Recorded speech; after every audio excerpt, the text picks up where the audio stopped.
Hello everyone. आप सभी students का हमारे चैनल पे स्वागत करता हूं मैं। आई होप आप सभी गेट एस्पिरेंट्स गेट 2026 के लिए अपना बेस्ट परफॉर्मेंस बेस्ट तरीके से प्रिपरेशन को कंटिन्यू कर रहे होंगे। आज के इस सेशन में हम लोग बात करने वाले हैं वेक्टर कैलकुलस के क्वेश्चंस के ऊपर, जो कि हमारे पास में इंजीनियरिंग मैथमेटिक्स का एक टॉपिक है जो कि बहुत इंपॉर्टेंट है एंड बहुत स्कोरिंग टॉपिक है। ठीक है। और इस सेशन में हम लोग जितने भी ब्रांचेस हमारे पास में अवेलेबल हैं गेट के पेपर में जहाँ पर कि वेक्टर कैलकुलस के क्वेश्चंस पूछे जाते हैं, हम उन सारे क्वेश्चंस को यहाँ पर डिस्कस कर रहे हैं। ये हमारा पार्ट 2 है। इससे पहले मैंने इसका पार्ट ऑलरेडी 1 अपलोड कर रखा है चैनल के प्लेलिस्ट पे, आप चाहे तो वहाँ से चेकआउट कर सकते हैं। ठीक है। सो टाइम को बिना वेस्ट करते हुए हम लोग डायरेक्ट क्वेश्चंस के ऊपर आते हैं। सीधी बात, नो बकवास। ठीक है। सो आज के इस सेशन का फर्स्ट क्वेश्चन जो हमारे पास में है, ये क्वेश्चन पूछा गया था गेट 2025 के इंस्ट्रूमेंटेशन इंजीनियरिंग के पेपर में 2 मार्क्स के लिए। ठीक है। क्वेश्चन क्या है? The value of the surface integral, एक हमारे पास में फंक्शन गिवन है। ठीक है। जो फंक्शन हमारे पास में होता है F of X Y Z. ठीक है। ओवर द स्फीयर, और इस स्फीयर की हमारे पास में इक्वेशन गिवन है X square plus Y square plus Z square equal to 9। Correct. ठीक है। तो अगर यहाँ पर आप बात करें तो हमारे पास में सरफेस इंटीग्रल को वॉल्यूम इंटीग्रल में कन्वर्ट करके हम क्या करते हैं, उसका वैल्यू निकालते हैं, इवेल्युएट करते हैं। सरफेस इंटीग्रल को वॉल्यूम इंटीग्रल में कन्वर्ट करने के लिए हम क्या यूज़ करते हैं? Gauss divergence theorem. Right, Gauss divergence theorem. ठीक है। अभी आपको पता होगा कि गॉस डाइवर्जेंस थ्योरम जो होता है हमारे पास में, वो क्या होता है। मैं यहाँ पर लिखता हूँ गॉस डाइवर्जेंस थ्योरम। ठीक है।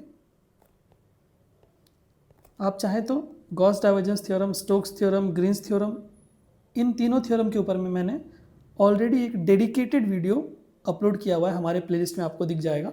ठीक है। इन तीनों को मैंने एकदम एक्सप्लेन करके बताया है, और इन तीनों को कैसे अप्लाई करना होता है क्वेश्चंस में मैंने ऑलरेडी बताया हुआ है। आप चाहे तो प्लेलिस्ट में जाके वहाँ पे से चेकआउट कर सकते हैं उस पर्टिकुलर वीडियो को, जहाँ पर मैंने Gauss divergence theorem, Stokes theorem और ग्रीन्स थ्योरम तीनों को डिटेल में एक्सप्लेन करा है, और उनके ऊपर क्वेश्चंस भी मैंने वहीं पर आपको लगवाए हैं। ठीक है। तो आप वहाँ पर जाके चेकआउट कर सकते हैं। प्लेलिस्ट में जाइए और वहाँ पर आप या चाहे तो आप यूट्यूब पे सर्च भी करेंगे ना, Stokes theorem by get jet, तो आपको मिल जाएगा। ठीक है। तो बात करते हैं इस पर्टिकुलर क्वेश्चन के ऊपर। तो सबसे पहले मैं गॉस डाइवर्जेंस थ्योरम का जो स्टेटमेंट है वो लिखता हूँ। क्या है स्टेटमेंट हमारे पास में? Double integral F vector dot N cap into D S equal to क्या होता है हमारे पास में? ये हो गया हमारे पास में surface integral over the surface S. उसको हम लोग वॉल्यूम इंटीग्रल में कन्वर्ट करते हैं triple integral divergence of F vector into D X D Y D Z. Right. But अभी आप मेरे को ये पूछेंगे कि सर यहाँ पर तो कोई एफ वेक्टर हमारे पास में गिवन नहीं है, यहाँ पर से हमको एफ वेक्टर निकालना पड़ेगा। कैसे निकालेंगे वो हमको देखना पड़ेगा कि कैसे हम निकाल सकते हैं एफ वेक्टर। ठीक है। अगर आप कंपेयर करेंगे इन दोनों चीज़ों को तो आपको एफ वेक्टर नहीं दिखेगा, बट अगर आप थोड़ा सा दिमाग लगाएंगे तो आपको समझ में आएगा कि यहाँ पर जो वेक्टर गिवन है एफ वेक्टर वो क्या है। ठीक है। तो मैं आपको वही यहाँ पर डिस्कस करके बताऊँगा कि आप यहाँ से एफ वेक्टर कैसे निकालेंगे। ठीक है। चलिए तो देखते हैं कैसे निकालेंगे हम लोग।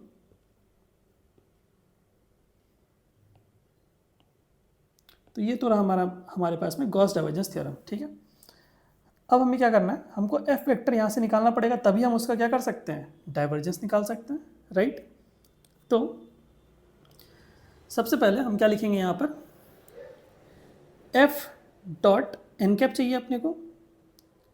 तो अगर मैं मान लेता हूँ कि एफ वेक्टर जो है एन डॉट एन कैप हमको चाहिए इंटू डी एस, हमको एफ वेक्टर चाहिए, ठीक है। तो अगर मैं ऐसा लिख दूँ एफ वेक्टर को P P into I cap plus Q into J cap plus R into K cap, मैं ऐसा लिख देता हूँ एफ वेक्टर को। मुझे नहीं पता है कि एफ वेक्टर क्या है। Dot product with an cap, जो कि हमारे पास में यहाँ पर तीनों डायरेक्शन में आई जे के फॉर्म में हमें लिखना है, तो मैं लिखूँगा यहाँ पर N cap in the direction of X, ठीक है, with I cap plus J cap plus K cap, ठीक है, इंटू डी एस, ठीक है। अब ये जब डी एस जो है हमारे पास में, ये जब इनसे मल्टीप्लाई होगा तो हमको क्या देगा, तो अपने को मिलेगा यहाँ पर, तो मैं लिख देता हूँ P I cap Q J cap plus R K cap, right.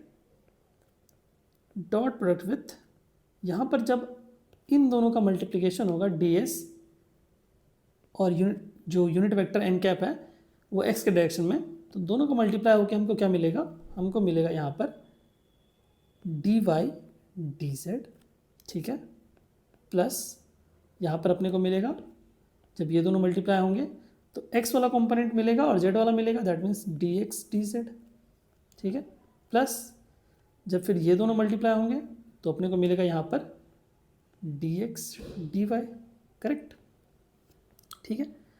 और यहाँ पर हमारे पास में क्या आएगा, आई कैप जे कैप ही आएगा, आई जे और यहाँ पर के कैप, ठीक है। तो अभी जब हम इन दोनों का डॉट प्रोडक्ट लेंगे तो क्या मिलेगा अपने को मिलेगा, जब डॉट प्रोडक्ट लेंगे तो क्या मिलेगा, P D Y D Z. देखिए यहाँ पर जब अपन डॉट प्रोडक्ट लेंगे तो क्या मिलेगा, आई डॉट आई 1 हो जाएगा, ठीक है। सिमिलरली अगर हम यहाँ पे लिखेंगे तो क्या आएगा, Q into D X D Z आएगा, राइट, प्लस आर इंटू क्या आएगा, डी एक्स डी वाई आएगा, ठीक है। तो अब अगर हम इन दोनों को कंपेयर करें तो आपको क्या दिख रहा है, अगर इन दोनों को कंपेयर करें तो सेम फॉर्मेट दिख रहा है आपको यहाँ पर, जो अपने को क्वेश्चन में गिवन था और ये जो हमने निकाला है सेम फॉर्मेट में। दैट मीन्स पी क्यू और आर की वैल्यू क्या है, पी की वैल्यू हो जाएगी 2x प्लस जेड, क्यू की वैल्यू हो जाएगी 2x प्लस जेड और आर की वैल्यू हो जाएगी 2z प्लस वाई। और हमने जो एफ वेक्टर माना था वो क्या था, P I cap plus Q J cap plus R K cap, right. तो हमको मिल जाएगा अपना एफ वेक्टर। मैं इसको जस्ट यहाँ से शॉर्ट कर देता हूँ, ठीक है। तो मैं इसको यहाँ पर रखता हूँ, ठीक। तो हमको क्या मिल गया, हमको मिल गया हमारा एफ वेक्टर। एफ वेक्टर क्या मिला आपने को, मैं यहाँ पे लिखता हूँ, ठीक है, आसान रहेगा आपके लिए भी समझना। मैं यहाँ पे इसको रख देता हूँ। पी वेक्टर क्या मिला आपने को, सॉरी एफ वेक्टर ना, एफ वेक्टर हमको मिला है क्या है, 2x plus Z I cap plus 2x plus Z K cap plus 2z plus Y K cap, right. ये मिल गया अपने को एफ वेक्टर, ठीक है। अब ये अपने को एफ वेक्टर मिल गया, हमको क्या चाहिए था, हमको चाहिए डाइवर्जेंस। हमको अगर गॉस डाइवर्जेंस थ्योरम लगाना है तो हमको डाइवर्जेंस किस पे लिखना पड़ेगा, एफ वेक्टर पे। तो एफ वेक्टर हमारे पास में ऑलरेडी है, डाइवर्जेंस निकालना है। तो डाइवर्जेंस कैसा आता है, डाइवर्जेंस ऑफ एफ वेक्टर क्या आएगा, डाइवर्जेंस ऑफ एफ निकालने के लिए क्या करते हैं अपन, डेल डॉट एफ करते हैं।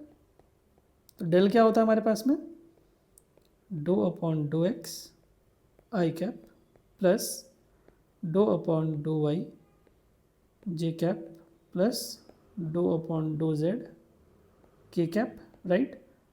Dot product with F vector. F vector क्या है हमारे पास में, 2x plus Z I cap plus मैं इसको थोड़ा सा ऐसा लिखता हूँ, ठीक है, प्लस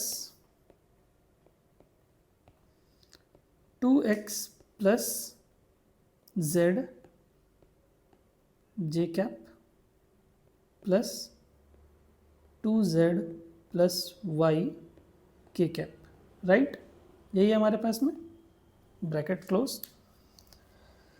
तो अभी हमको क्या करना पड़ेगा, डाइवर्जेंस निकालना है, डॉट प्रोडक्ट, यहाँ बीच में क्या है हमारे पास में डॉट प्रोडक्ट है, तो सबका डॉट प्रोडक्ट ले लेते हैं। क्या आता है, जैसे ही अपन डॉट प्रोडक्ट करेंगे तो क्या आएगा, तो हमारे पास में यहाँ पर आएगा आई डॉट आई 1 हो जाएगा, do upon dough X of 2x plus Z क्या आएगा, 2x प्लस जेड को पार्शियली अगर अपन डिफ्रेंशिएट करेंगे x के रिस्पेक्ट में तो we will get what, 2 plus 2x plus Z को पार्शियली डिफ्रेंशिएट करेंगे y के रिस्पेक्ट में और j डॉट j तो 1 हो जाएगा, 2x प्लस जेड को पार्शियली डिफ्रेंशिएट करेंगे विद रिस्पेक्ट टू y तो क्या मिलेगा हमको, y के रिस्पेक्ट में डिफ्रेंशिएट करेंगे 0 आएगा क्योंकि y का कोई भी कंपोनेंट नहीं है।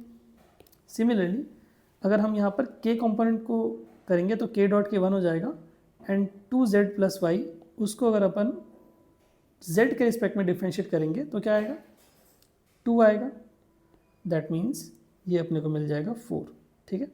दैट मीन्स डाइवर्जेंस की वैल्यू हमको क्या मिल गई, 4, ठीक है। जस्ट हमको डाइवर्जेंस निकालना था, उसके बाद फिर क्वेश्चन सॉल्व है, उसके बाद हमको ज़्यादा कुछ करना नहीं है। ये डाइवर्जेंस की वैल्यू अपने को क्या मिल गई, 4, ठीक है। तो गॉस डाइवर्जेंस थ्योरम क्या बोलता है हमारे पास में, कि गॉस डाइवर्जेंस थ्योरम में हमारे पास बोलता है ट्रिपल इंटीग्रेशन ऑफ डाइवर्जेंस, ये था हमको। तो जस्ट मैं यहाँ पे इसको साइड कर देता हूँ अभी, या फिर इसको यहीं रख देता हूँ, बट तो क्या आएगा हमारे पास में, ये देखिए हमको क्या निकालना था, हमको निकालना था ट्रिपल इंटीग्रल डाइवर्जेंस निकालना था, that means del dot F निकालना था, और ये लिख देता हूँ डी वी लिख देता हूँ, D X D Y D Z की जगह पर डी वी लिख देता हूँ, ठीक है, चलेगा।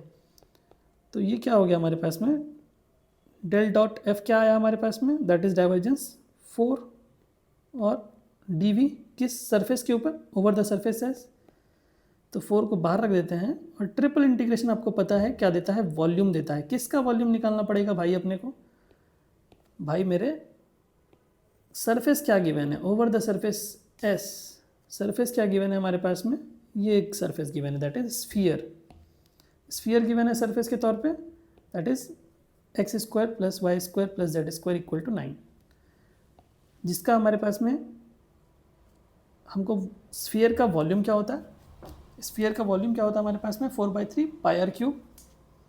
तो हमको ट्रिपल इंटीग्रेशन पता है हमको कि वॉल्यूम देता है, ये जो पार्ट है triple integration gives the volume, किसका वॉल्यूम, स्फीयर का वॉल्यूम, ठीक है। तो स्फीयर का वॉल्यूम क्या होता है 4/3 पाई आर का क्यूब, आर क्या है यहाँ पर ये जो 9 दिया है ये आर का स्क्वायर गिवन है, that means R is R square equal to 9, that means R is nothing but R square equal to 9 which gives R as 3, correct. That means pi R 4/3 pi R का cube, that means 3 का cube, right. तो 3 का cube कर देंगे यहाँ पर, इसको calculate करेंगे कितना आएगा, ये 3 कैंसिल हो जाएगा, दैट मीन्स एक हमारे पास में यहाँ पर स्क्वायर बचेगा फिर, ठीक है। यहाँ पे मैं ऐसे नहीं लिखता हूँ, ये तो कन्फ्यूजन हो जाएगा। आप क्या करिए, मैं यहाँ पे लिख देता हूँ, तो 4 इंटू पाई इंटू यहाँ पर 3 का स्क्वायर बचेगा, दैट इज़ 9 बचेगा, 4 चौके 16, 16 16 नमा 144, 144 कितना आ जाएगा पाई, करेक्ट। दैट मीन्स जो हमारे पास में करेक्ट आंसर होगा वो होगा 144 pi, that means option B में हमको करेक्ट आंसर दिखेगा, B for Bombay is the correct answer. इस क्वेश्चन का करेक्ट आंसर क्या हो जाएगा हमारे पास में, B for Bombay, 144 pi is the correct answer. तो इस पर्टिकुलर क्वेश्चन में हमारे पास में जो सबसे इम्पॉर्टेंट चीज़ गिवन थी, ये जो फॉर्म गिवन था ये थोड़ा कंफ्यूजिंग था। जब फर्स्ट टाइम मैंने भी इस क्वेश्चन को देखा तो मेरे को भी लगा कि ये वेक्टर तो यहाँ पर गिवन नहीं है, बट जब मैंने यहाँ पर इस चीज़ को देखा तो मेरे को ध्यान आया कि अच्छा यहाँ पर जो हमारे पास में ये फॉर्म गिवन होगा ना, ये इससे रिलेट कर सकते हैं अपन, ठीक है। तो फिर हमने यहाँ से इसको रिलेट किया कि जो एफ वेक्टर गिवन है वो इस फॉर्म में गिवन है यहाँ से, ठीक। तो फिर आप क्या कर सकते हैं, डाइवर्जेंस वाला जो गॉस डाइवर्जेंस थ्योरम है वो आप अप्लाई कर सकते हैं, ठीक है। तो इसलिए मैंने हर एक चीज़ को यहाँ पे डिटेल में समझाया जिससे कि आपको कन्फ्यूजन ना हो। मैं चाहता तो डायरेक्टली ये चीज़ करके यहाँ पर सॉल्यूशन आपको दे सकता था, बट मेरा पर्पस नहीं है कि मैं जस्ट आपको सॉल्यूशन प्रोवाइड करूँ। मेरा मोटिवेशन यही है कि अगर मैं कुछ आपको प्रोवाइड कर रहा हूँ उसके जो बैक एंड में जो चीज़ें हो रही हैं, जैसे कि ये चीज़ें हो रही हैं, ये आपको समझना ज़रूरी है। क्योंकि गेट के एग्ज़ाम में हर बार क्वेश्चन नया आएगा, तो चीज़ें आपको पता होनी चाहिए, तभी आप जाके वहाँ पर नई चीज़ों को अटेम्प्ट कर पाएंगे। अगर आपको जो लास्ट 5-10 साल के पेपर में आया हुआ क्वेश्चन है, अगर आप उनसे सीख नहीं रहे हैं, तो जो एक्चुअल गेट में पेपर में कोई नया क्वेश्चन बनेगा वो आपके लिए सॉल्व करना मुश्किल हो जाएगा, ठीक है। तो आई होप ये क्वेश्चन आपको पूरा समझ में आया होगा, ठीक है। आपका कोई भी डाउट होता है तो आप क्या कर सकते हैं, कमेंट बॉक्स में कमेंट करके ज़रूर बता सकते हैं, ठीक है। चलिए बात करते हैं हमारे नेक्स्ट क्वेश्चन के ऊपर। चलिए जो हमारा नेक्स्ट क्वेश्चन है आज के इस सेशन का, देखते हैं इसको। क्वेश्चन क्या है, गेट 2025 के पेपर में, मैकेनिकल इंजीनियरिंग के पेपर में पूछा गया था 2 मार्क्स के लिए, ठीक है। क्वेश्चन क्या है, the directional derivative of the function F at this point in the direction of this, right.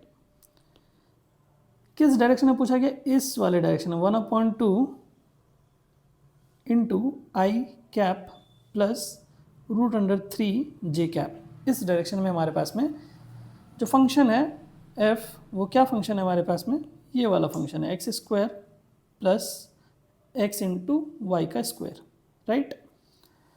तो डायरेक्शनल डेरिवेटिव जब भी हमारे पास में हमें निकालना होता है तो हम क्या करते हैं, सबसे पहले उसका ग्रेडियंट निकालते हैं, राइट। किस पॉइंट पे निकालना है, ग्रेडियंट इस पॉइंट पे निकालना है, राइट। अगर आप PYQs, अगर आपने 10-15 क्वेश्चंस भी देखे होंगे ना PYQs वेक्टर कैलकुलस का, तो आपको पता होगा कि डायरेक्शनल डेरिवेटिव हमारे पास में हर ईयर में भर भर के क्वेश्चन आया हुआ है। तो आप जाइए प्लेलिस्ट में जाइए और वहाँ से 2-3 साल के भी अगर आप PYQs लगा लेते हैं वेक्टर कैलकुलस का, तो आपको डायरेक्शनल डेरिवेटिव में बिल्कुल भी परेशानी नहीं होगी, ये मेरी गारंटी है, ठीक है। और सिमिलर टाइप का क्वेश्चन आपको हर साल दिखेगा डायरेक्शनल डेरिवेटिव के ऊपर। बस क्या करेंगे, आपको फंक्शन चेंज हो जाएगा, ये x² प्लस वाई की जगह पे कुछ और फंक्शन हो जाएगा, और ये 1,0 की जगह पे 2,0, 2,3 समथिंग दे देंगे, या फिर ये वाला वेक्टर चेंज कर देंगे, कुछ भी चेंज कर देंगे, बट फॉर्मेट यही रहता है क्वेश्चन का। डायरेक्शनल डेरिवेटिव के ऊपर ये क्वेश्चन स्टैंडर्ड है, स्टैंडर्ड क्वेश्चन है। आपको भर भर के ये क्वेश्चन PYQs में आपको दिख जाएगा, PYQs में ये क्वेश्चन आपको भर भर के दिखेगा। अगर आपने 1-2 साल के भी चैनल के, मेरा जो चैनल का प्लेलिस्ट है वहाँ पर अगर आप जाएंगे, तो अगर आप 2-3 साल के भी अगर आपने पेपर का क्वेश्चंस लगाया है वेक्टर कैलकुलस का, तो आपको ये समझ में आ जाएगा कि ये जो फॉर्मेट है क्वेश्चन का डायरेक्शनल डेरिवेटिव का, ये एक स्टैंडर्ड फॉर्मेट है, ठीक है। तो यहाँ पर हम क्या करेंगे, डायरेक्शनल डेरिवेटिव में क्या करते हैं हम लोग, ग्रेडियंट निकालते हैं, del of F, that means dou/dou x I cap plus dou/dou y J cap plus dou/dou z K cap, ठीक है। किसका निकालेंगे, फंक्शन का। कौन सा फंक्शन है भाई अपने पास में, x² plus x into Y square, right. अभी आपके पास में ये जो फंक्शन गिवन है x² plus x into Y square, इसका डायरेक्शनल डेरिवेटिव दैट मीन्स जो डेल इंटू एफ है ये निकाल रहे हैं अपन। तो क्या करेंगे, that means dou/dou x of this function निकालेंगे, तो क्या आएगा, x के रिस्पेक्ट में इस पूरे फंक्शन को डिफ्रेंशिएट करेंगे तो क्या आएगा, बताइए मुझे, 2x प्लस वाई स्क्वायर आ जाएगा, क्योंकि इसका डिफ्रेंशिएशन क्या हो जाएगा 2x, और ये वाले x का डिफ्रेंशिएशन हो जाएगा 1, और वाई स्क्वायर को एज इट इज़ लिख देंगे क्योंकि हम x के रिस्पेक्ट में पार्शियली डिफ्रेंशिएट कर रहे हैं, राइट। ये हो जाएगा हमारे पास में, ठीक है। आई कैप को एज इट इज़ लिख देंगे। सिमिलरली इस पूरे फंक्शन को y के रिस्पेक्ट में पार्शियली डिफ्रेंशिएट करेंगे, क्या आएगा, y के रिस्पेक्ट में पार्शियली डिफ्रेंशिएट करेंगे तो आएगा हमारे पास में 2y इंटू एक्स। क्यों आएगा भाई, क्योंकि इसको जब पार्शियली डिफ्रेंशिएट करेंगे y के रिस्पेक्ट में, तो x वाला कंपोनेंट उसको हम इग्नोर करेंगे। दैट मीन्स डिफ्रेंशिएट किसको करेंगे, वाई वाले को, क्योंकि वाई के रिस्पेक्ट में डिफ्रेंशिएट कर रहे हैं, तो वाई स्क्वायर का डिफ्रेंशिएशन आ जाएगा 2y, और एक्स को एज इट इज़ लिख देंगे, और साथ में क्या अटैच कर देंगे, जे कैप। बस सिमिलरली इस पूरे फंक्शन को z के रिस्पेक्ट में पार्शियली डिफ्रेंशिएट करेंगे, क्या आएगा, इस पूरे फंक्शन को जब पार्शियली z के रिस्पेक्ट में डिफ्रेंशिएट करेंगे तो आएगा 0, क्योंकि z का यहाँ पर कोई भी कंपोनेंट है ही नहीं, राइट। ठीक है, तो 0 k कैप। ठीक है, अभी हमको किस पॉइंट पे निकालना है, एट 1,0। दैट मीन्स x की जगह पे 1 पुट कर देंगे और y की जगह पे 0 पुट कर देंगे, तो क्या आएगा बताइए मुझे। मैं इसी को थोड़ा सा शॉर्ट कर देता हूँ जिससे कि मेरे को स्पेस मिल जाए, करेक्ट। ठीक है, नाउ फाइन, x की जगह पे 0 पुट करेंगे, y की जगह पर x की जगह पे 1 पुट करेंगे, सॉरी माय मिस्टेक, x की जगह पे 1 पुट करेंगे, y की जगह पे 0 पुट कर देंगे, राइट। तो x की जगह पे 1 पुट कर दिया, y की जगह पे 0 पुट कर दिया। ठीक है, यहाँ पर भी x की जगह पे 1, y की जगह पे 0, तो हमारे पास में कुछ ऐसा आ गया। That means this is equivalent to 2 i cap, right. ये आ गया हमारे पास में डेल f, करेक्ट। अभी किस डायरेक्शन में निकालना है, जिस डायरेक्शन में निकालना होता है हमको ग्रेडियंट डायरेक्शनल डेरिवेटिव, उसके साथ में हम क्या करते हैं, डॉट प्रोडक्ट लेते हैं। दैट मीन्स क्या करेंगे हम लोग, यहाँ पर जो ग्रेडियंट हमने निकाला है उसका डॉट प्रोडक्ट लेंगे उसके यूनिट वेक्टर के साथ में, जिस डायरेक्शन में निकालना है उसका यूनिट वेक्टर निकालेंगे। ठीक है, और उसके साथ में डॉट प्रोडक्ट ले लेंगे। ठीक है, तो हमारे पास में क्या आ जाएगा, यहाँ पर आ जाएगा हमारे पास में, मैं इसको ऐसे लिख देता हूँ, i/2 प्लस √3/2। ठीक है, जे कैप है ना यहाँ पे, सॉरी मैं इसको थोड़ा सा ऐसे लिख देता हूँ। ठीक है, इसके साथ में डॉट प्रोडक्ट लेंगे और उसको डिवाइड करेंगे इसके यूनिट वेक्टर के साथ में, इसका यूनिट वेक्टर, इसका जो मैग्नीट्यूड है उसके साथ में डिवाइड करेंगे। तो मैग्नीट्यूड इसका कैसे कितना आएगा, मैग्नीट्यूड ऑफ यूनिट वेक्टर जो हमने जिस डायरेक्शन में हमको निकालना है उसका यूनिट वेक्टर का मैग्नीट्यूड ले लेंगे। क्या आएगा मैग्नीट्यूड बताइए, इसका मैग्नीट्यूड आएगा हमारे पास में, मैग्नीट्यूड हम कैसे निकालते हैं, √अंडर रियल पार्ट का स्क्वायर प्लस इमेजिनरी पार्ट का स्क्वायर। ठीक है, तो ये आ जाएगा हमारे पास में मैग्नीट्यूड, कितना आ जाएगा बताइए, ये आ जाएगा 1/4, ये आ जाएगा 3/4, विच इज़ नथिंग बट 3 और 1 4, 4/4, 1 आ जाएगा ना, मैग्नीट्यूड इसका आ जाएगा 1। ठीक है, किसका मैग्नीट्यूड निकालना है, हमने इस वाले जिसके डायरेक्शन में हमको निकालना रहता है उसका अपन मैग्नीट्यूड निकाल देते हैं, तो मैग्नीट्यूड आ गया हमारे पास में 1। और डेल ऑफ f हमारे पास में ऑलरेडी निकाला हुआ है हमने 2i कैप, बस इसको कैलकुलेट करेंगे कितना आएगा बताइए। इन दोनों के बीच में डॉट प्रोडक्ट लिखना है,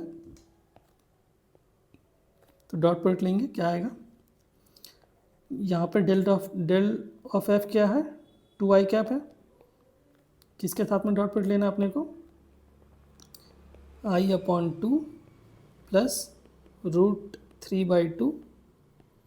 ठीक है, इसके साथ में डॉट प्रोडक्ट लेंगे, क्या आएगा, 2 × 1/2 हो जाएगा। बाकी जे का कोई कंपोनेंट ही नहीं है यहाँ पर कोई जे का कंपोनेंट ही नहीं है, तो डॉट प्रोडक्ट लेंगे, ले ही नहीं पाएंगे उसके साथ में। दैट मीन्स सिर्फ आई वाले के साथ में डॉट प्रोडक्ट होगा, i.i क्या हो जाएगा, i.i हो जाएगा हमारे पास में 1 और 2 × 1/2 हो जाएगा। दैट मीन्स यही हो जाएगा हमारे पास में क्या आंसर, दैट इज़ 1। ये कैंसिल हो जाएगा, 2 और 2, हमको क्या मिल जाएगा, करेक्ट आंसर एज 1। ठीक है, तो सिंपल सा क्वेश्चन था, बस यहाँ पर हमारे पास में थोड़ा सा आपको ये जो डायरेक्शन वाला पार्ट दिया गया था, जिस डायरेक्शन में हमको निकालना था डायरेक्शनल डेरिवेटिव, वो थोड़ा सा यहाँ पर घुमा कर लिख दिया गया था, जिससे कि आपको परेशानी हो यहाँ पर यूनिट वेक्टर निकालने में, उसका मैग्नीट्यूड निकालने में। ये हमने क्या निकाला, मैग्नीट्यूड निकाला है किसका, जिस डायरेक्शन में हमको निकालना था। ठीक है, मैग्नीट्यूड हमने निकाला, वो आया 1। ठीक, तो आई होप ये क्वेश्चन आपको क्लियर हुआ होगा। और ये मेरी हम्बल रिक्वेस्ट है आप सभी स्टूडेंट से अगर आप हमारे चैनल के ऊपर नए हैं या फिर अगर आप पुराने भी हैं और अगर आपने सब्सक्राइब नहीं कर रखा है तो आप ज़रूर सब्सक्राइब करिए। मैं ऐसा क्यों बोल रहा हूँ, यहाँ पर आप देख सकते हैं, जस्ट अ सेकेंड, यहाँ पर आप देख सकते हैं रात के 11:48 PM ऑफ 28 अगस्त आपको दिख रहा होगा टाइम एंड डेट। मैं रात के 12 बजे आपके लिए लेक्चर रिकॉर्ड करता हूँ, ठीक है। जब सारे लोग सो जाते हैं उसके बाद मैं लेक्चर रिकॉर्ड करता हूँ। तो अगर आपको मेरा एफर्ट दिखता है तो आप ज़रूर क्या करिए, सब्सक्राइब करिए, ठीक है, और बेल आइकन को प्रेस करिए और अपने फ्रेंड्स के साथ में ज़रूर शेयर करिए अगर आपको हमारे चैनल का कंटेंट यूज़फुल लगता है तो, ठीक है। So thank you so much everyone. हम लोग मिलते हैं नेक्स्ट लेक्चर में। जय हिंद, जय भारत।